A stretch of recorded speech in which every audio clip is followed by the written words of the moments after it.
I'm about to put some of my compost tea into my sprayer and spray some garden plants.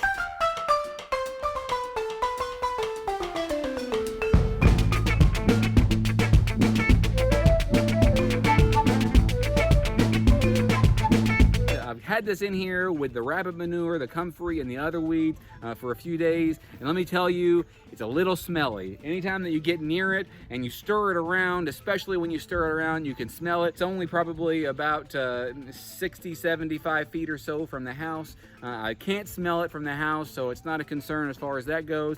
But sometimes I'll walk by it within like 3-5 feet of it, and I can smell it then. So keep it at a safe distance. Put a lid on it if you want to. I've not seen a whole lot of flies around there, but it definitely is got a tinge to it. It's some ripe smelling stuff, but it's really wonderful for your garden. So what I've got here is I've got a cloth that I cut off of an old t-shirt. I've got my sprayer right here, and I'm gonna put it around this like that, so it'll strain all that stuff out of there, and whenever I spray it, it won't get clogged. I'm just gonna fill this about up with it, and then I'm going to dilute it a little bit because I don't know for sure how strong it is and how well it's gonna do with this, and I'm gonna keep on adding more water to it, and I'm gonna add other things until I get so much stuff down at the bottom that I've gotta redo it. This might actually last me almost the whole summer until I need to do it again next year if I keep on adding some more stuff to it, and then I can pour it out before it freezes this winter. So I'm going to dip it in here, and I'm going to fertilize the garden a little bit with it.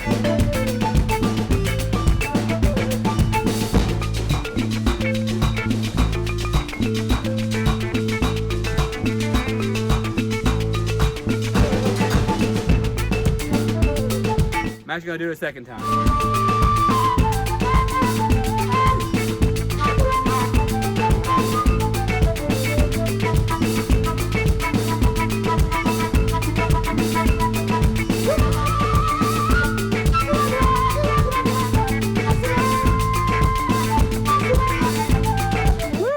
It's ripe. Now I'm gonna get the hose, I'm gonna go ahead and fill this up the rest of the way, and I'm gonna go ahead and just put a little bit more water in here as well. All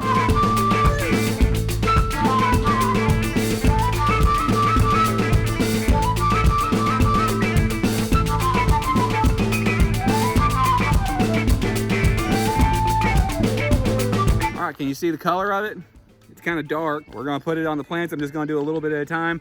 I'm probably gonna do this once a week, and if it seems like the plants are doing well with that and they're not being hurt, then I'll probably kick it up a little bit further on to about once or twice every week.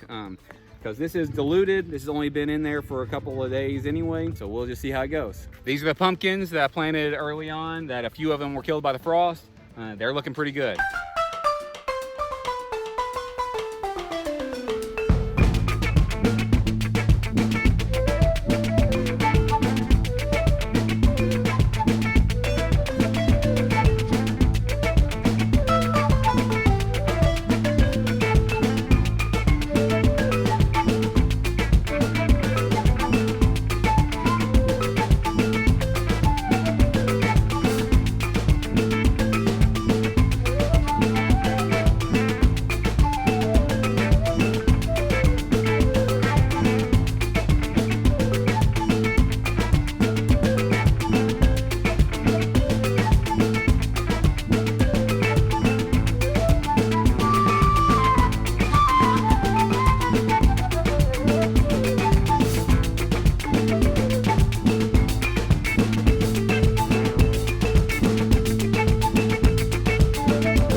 right, so I did all these tomatoes and I did my zucchini and the cucumbers that I have over here. So I've still got my watermelons over there.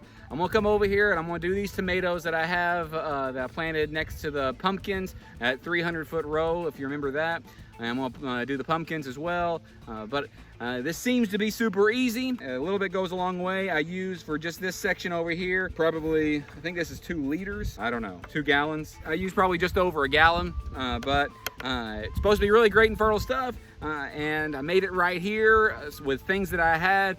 So if you're not wanting to use things except from on your own homestead, and if you can't go out and get the chemical fertilizers, or you're against using chemical fertilizers, this is organic, it's right here, it's farm to fork, all this stuff right here. So it's really great things for permaculture and for using what you have here and for preparedness and all that stuff. So if you like things like this, then like and subscribe, hit that notification bell, select all, follow our page, keep coming back. We do a new video every day at noon, and on YouTube we do a live stream every Sunday night at 8 p.m. where Rue and I sit in front of the camera and we chat with you and talk to you about things that's going on.